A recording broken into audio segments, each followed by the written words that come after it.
Bueno, les pido disculpas, esto estaba perfectamente bien, lo mismo que pasaba en Puerto Rico, pasa también aquí. Esto estaba bien hasta faltando 4 minutos. De golpe, ¡plac!, se fue algo y desaparecí del mapa.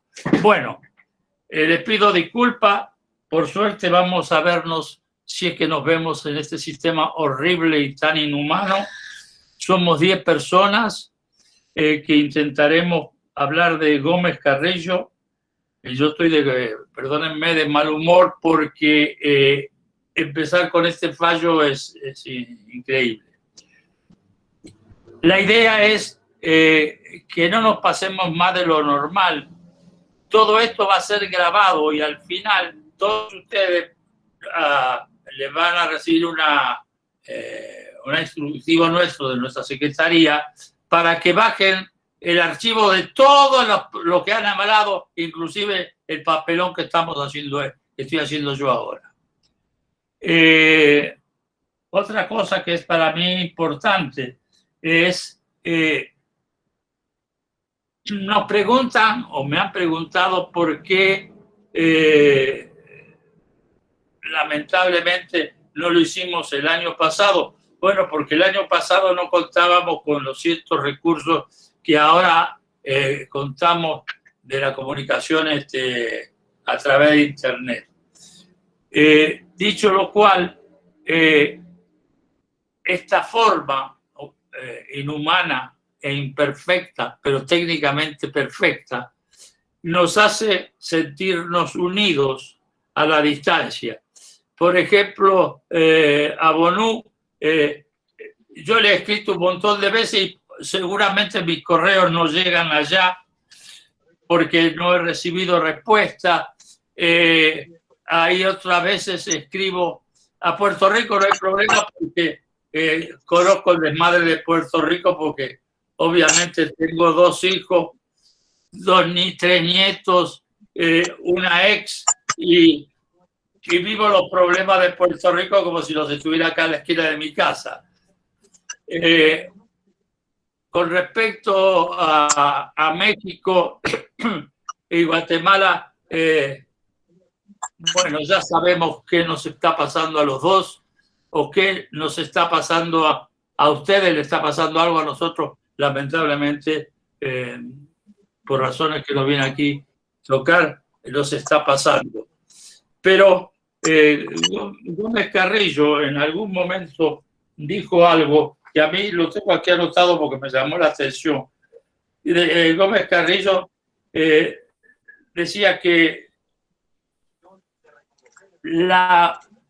lo mejor que le puede pasar a un escritor o a un narrador o a un cronista o a un relator es ir con la memoria un paso adelante para una vez estar en el lugar de los hechos, digamos, cuando él estuvo en Japón o cuando estuvo en Marruecos. Es decir, él iba un paso adelante. En el caso, por ejemplo, de mi país, y lo sabemos bien aquellos que por suerte o por desgracia estamos conectados con Argentina. Gómez Carrillo hizo todo, habló de todo, pero me llama la atención y hace más de 6 meses que estoy buscando la razón por la cual Gómez Carrillo nunca habló del mate. Es decir, me niego a creer que Gómez Carrillo no haya tomado mate. Es decir, como relator y como cronista, conmigo tiene una falla terrible. Mafalda es testigo que lo he buscado como loco. Ahora, es increíble que ese encanto de Buenos Aires que él encontró, lo encontró obviamente, como era de esperar, en las mujeres, en el teatro y en sus amigos de la redacción. Es decir, él vivió, como él lo decía, con un paso adelantado a su tiempo.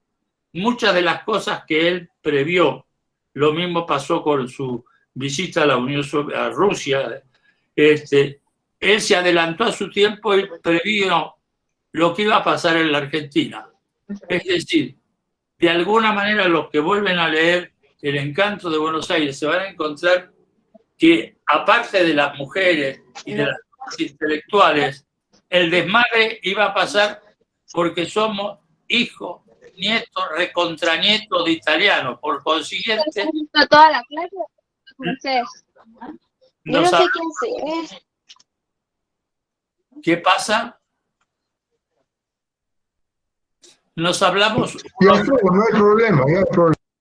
Bueno, nos hablamos unos contra los otros. El Gómez Carrillo, y seguramente por los temas que he visto en los 10 exponentes, van a tocarse ese tema donde él va un paso adelante y a veces lúcidamente acierta, y en otras veces presumo que no ha acertado.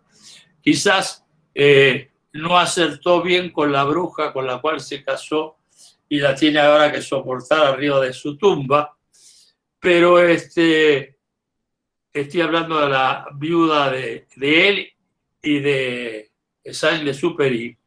Y Gómez Carrillo necesita que hurguemos mucho más, y espero que con el favor de ustedes y con los trabajos de ustedes encontremos todos esos pequeños lugares comunes que muchos de nosotros, al leerlo, no los encontramos. Finalmente, quiero decirles que nos vamos a tratar de ser lo más posible ordenados. Así que le dejo la palabra a Nelly. Ahora sí, Nelly, podés hablar todo lo que quieras durante el tiempo reducido.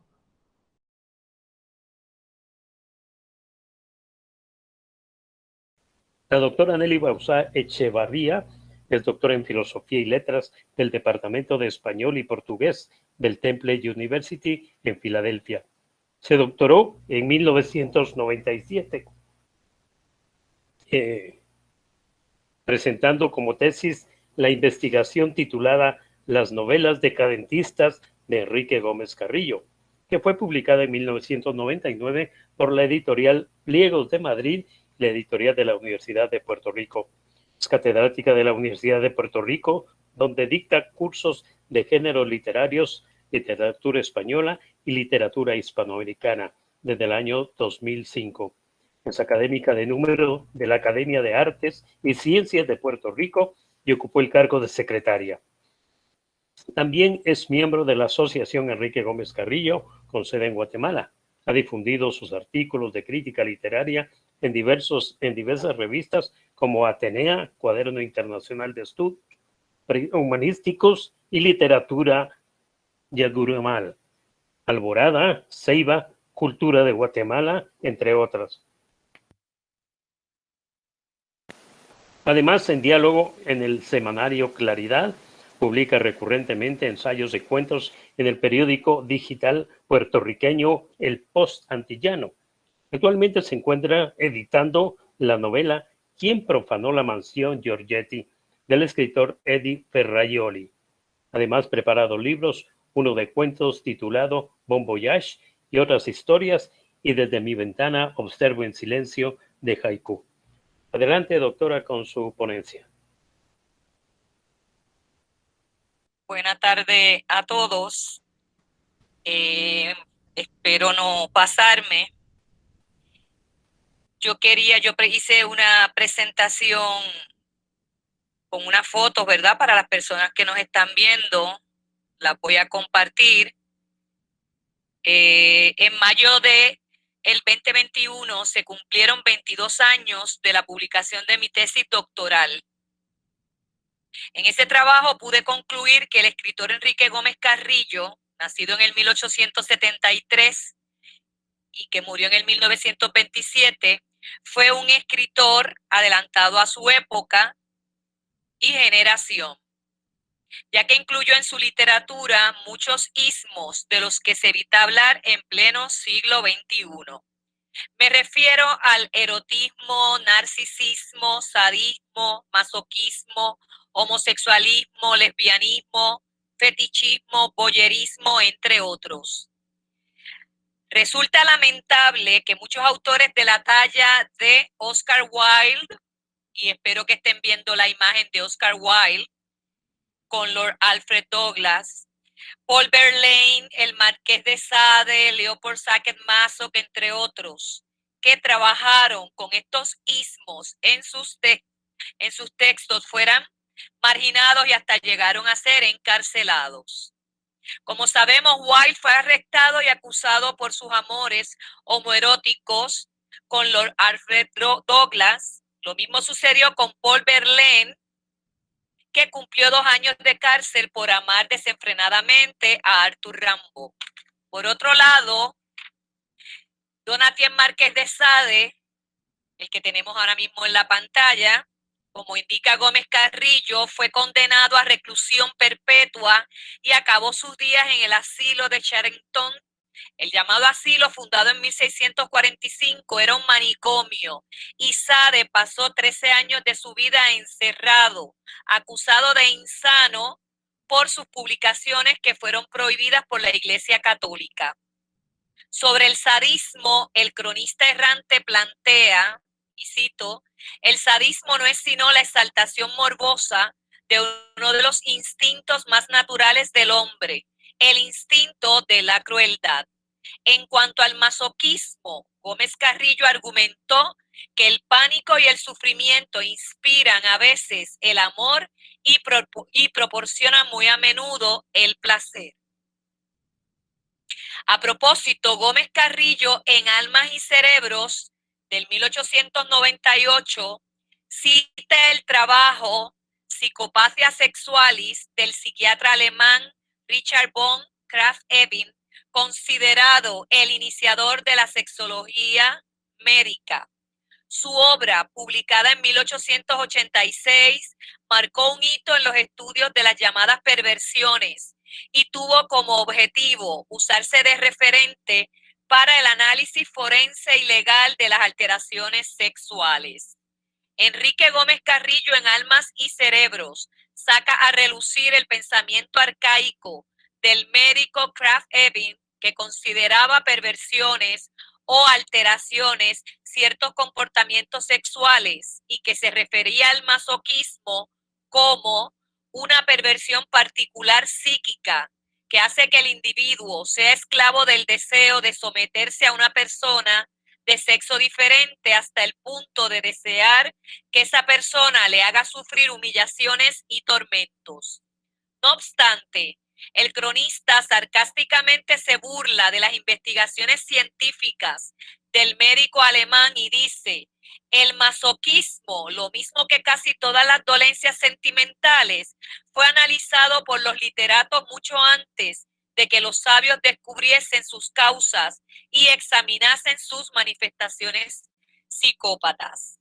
Para contextualizar esos ismos a los que hice referencia y a los que el psiquiatra Krafft-Ebing llamaba perversiones, recomiendo la lectura de la antología titulada Cuentos Perversos, publicada en el 2003, y en ese texto se incluyen historias que van desde los clásicos grecolatinos, como Ovidio, Apuleyo, Petronio, hasta escritores del siglo XX.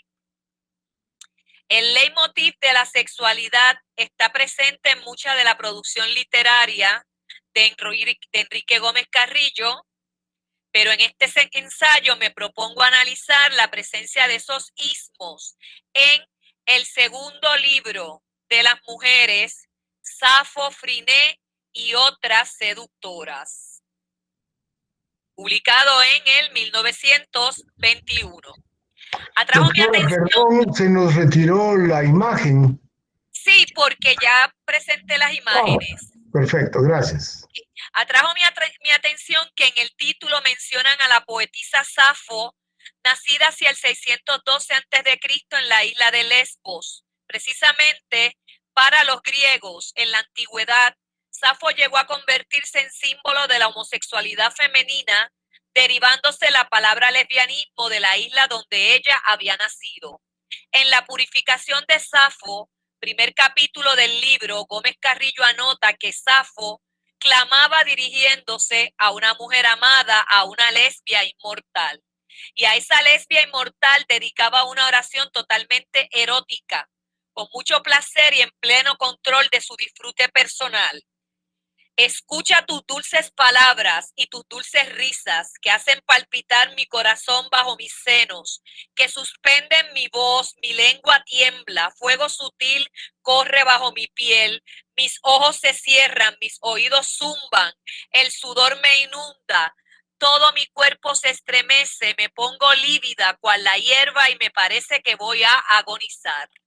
Enrique Gómez Carrillo plantea que Safo, aparte de poetisa, era una cortesana como lo fueron Friné, considerada la taíra más bella de Grecia, y Aspasia de Mileto, quien llegó a ser la amante de Pericles. Sobre Aspasia, el escritor guatemalteco se pregunta, ¿acaso Aspasia, la compañera de Pericles, la maestra de Sócrates, no había sido también etaíra? Como muy bien plantea en el ensayo, las etairas o cortesanas eran las que tenían acceso a educarse. Ahora bien, volviendo a Safo, Gómez Carrillo insiste en que hubo estudiosos que intentaron desmitificar su imagen de una etaira a la que le fascinaba estar rodeada por mujeres. Puedo asegurar que quienes lo hicieron querían negar la realidad y por eso, según Gómez Carrillo, el francés Theodore Reynac aseguraba que no solo no tuvo amantes, la divina poetisa, sino que hasta las fogosas caricias que hace a sus bellas amigas, las jóvenes que le inspiran sus más dulces madrigales, son puros juegos de niña. Al igual que Enrique Gómez Carrillo, nos cuestionamos ¿por qué no aceptar como un hecho que Safo fuera lesbiana? Partiendo del hecho de que el lesbianismo sigue siendo un tema tabú en nuestros días, no nos debe extrañar que quisieran despojarla de su derecho a preferir sexualmente con quien deseaba compartir. Gómez Carrillo cierra su escrito sobre Safo planteando que la sociedad griega era una machista que le permitía al filósofo Sócrates lo que le negaba a Safo. Y cito, Sócrates nos parece sagrado cuando le vemos marchar, silencioso, acariciando la cabellera de alguno de sus discípulos favoritos. Como si fuera poco, opina, y lo que le permitimos al filósofo, ¿por qué hemos de vedárselo a la poetisa? Toda licencia para el amor, he ahí la teoría sana. Palabras de Gómez Carrillo. Estas últimas palabras del cronista errante son unas expresiones lapidarias, a mi juicio. El segundo capítulo del libro, La verdad sobre Friné, hace alusión a la etaira Friné, considerada la más bella y seductora de toda Grecia. Esta hermosa mujer que nació en Tespis fue modelo y amante del escultor Prasíteles. Intertextualmente, Gómez Carrillo recuerda el juicio que se le hiciera en el Areópago, donde participó el famoso político y orador ateniense Hipérides, encargado de su defensa. Los historiadores cuentan que, al igual que Sócrates, Friné fue acusada de impiedad, delito que se pagaba con la muerte. Supuestamente en un acto de narcisismo, ella se atrevió a comparar su belleza con la de la diosa Afrodita. Así pues, la etaira fue defendida por el orador Hipérides, que para salvarla recurrió a dejar al descubierto ante el tribunal acusador sus atributos físicos. Se dice que se mostraron sus pechos desnudos y los jueces en lo que podría considerarse una delectación boyerista la absolvieron de la acusación. Entonces, siguiendo esta misma línea, atrajo mi atención el capítulo 3 del segundo libro de las mujeres, que lleva por nombre El secreto de la seducción femenina. En este apartado, que trata sobre el arte de agradar al otro, cita a Mademoiselle Cécile Serol, comediante francesa muy famosa en su época por usar vestimenta extravagante. El narcisismo de Sorel la lleva a cuestionarse y a la misma vez responderse qué es la coquetería y asevera, es la necesidad de gustar, de ser admirada, de ser amada a causa de la belleza y de la gracia. La actriz expresó que la coquetería es el perfeccionamiento refinado de los dones que la naturaleza nos concede. Es el poder de convertirnos en una obra de arte animada, espiritual, rítmica, armoniosa. Cuando ella manifiesta, nos concede, se sabe, una mujer bella. Pero resulta más interesante que a estas palabras se suma el concepto de la belleza para Cecil Sorel, unida a la crueldad, a la avaricia, al egoísmo. De estos adjetivos me atrae la belleza ligada a la crueldad, porque nos remite al Marqués de Sade y al sadismo. En ese mismo ensayo se enumeran otras coquetas al estilo de la femme fatale, como Célimene, personaje de la obra El misántropo de Molière, pretendida por muchos hombres, pero quien aseguraba que solo amaba al protagonista Alcestes. Con el objetivo de ejemplificar su propuesta sobre la coquetería femenina, el guatemalteco insinúa que la culminación de la mujer que conoce y domina el arte de la seducción lo vemos en la figura de la enigmática Cleopatra, como la llama Gómez Carrillo, la Isis encarnada, porque logró que dos romanos se postraran a sus pies, Julio César y Marco Antonio. En Almas y Cerebros, publicado en el 1898, también encontramos la presencia de los ismos antes mencionados. En el cuento La nostalgia del dolor, Gómez Carrillo, desde el título, nos adelanta implícitamente el tema del masoquismo. La historia trata de un vizconde de 25 años que anhela formar una familia feliz. Para lograrlo, construye un palacio que convierte en su hogar y en el que falta la compañera ideal. El propio vizconde se describe como un hombre sentimental y por eso no comprende cómo pudo sentirse atraído por una mujer cruel como Lulú, un tanto sádica, a la que le provoca placer despertar en él los celos. El vizconde se pregunta, ¿por qué después de haber deseado con tanto ardor una compañera dulce y sensitiva para completar la dicha de su libertad y de su riqueza, habíase unido con esa endiablada Lulú? Aunque quiere echarla a la calle, no puede porque él es un caballero y no desea llegar a despreciarla. A fin de cuentas, la propia Lulú le hizo el camino fácil cuando lo abandonó por un comediante que iba a buscar fortuna en América. Tras la partida de Lulú, el vizconde se cansa con su prima, que le proporciona el amor tranquilo que él deseaba, pero como muy bien dice el narrador, el día de la boda, el vizconde, cuya alma había sido hecha para sufrir, comprendió que acababa de perder la única fuente de actividad de que podía disponer. Aunque su casamiento logró la relación marital estable que ansiaba, ha perdido a Lulú, que era su fuente de la juventud.